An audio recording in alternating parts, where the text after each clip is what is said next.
Thank you. Good morning, everyone. So I do have to disclose a research grant from Intuitive Surgical that is not related to this study.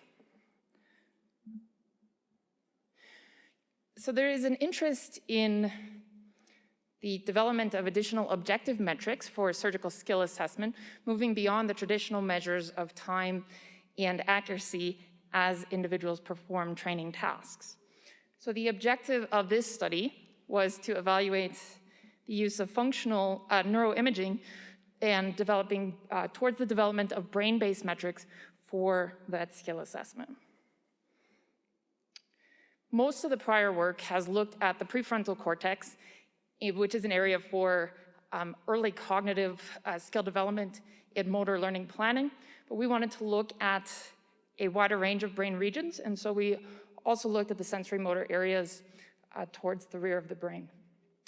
We recruited 7 novice individuals who have not performed the task previously, and they then came to the lab and trained on the FLS suturing with intracorporeal knot tying for 3 weeks.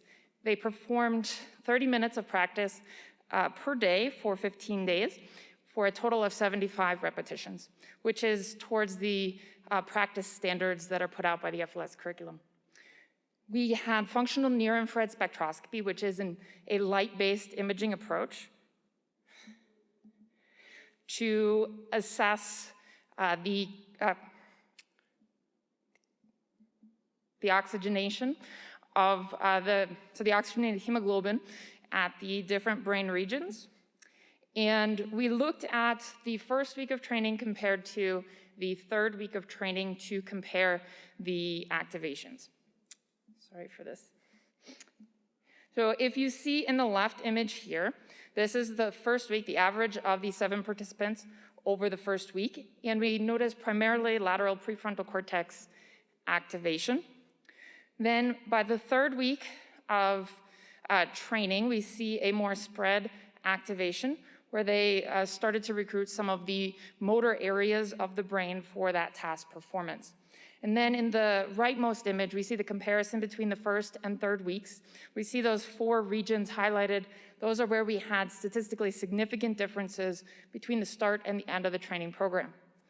And those regions as labeled here, right, so we had the right medial prefrontal cortex, the left lateral prefrontal cortex, the left parietal cortex, and the left supramarginal gyrus.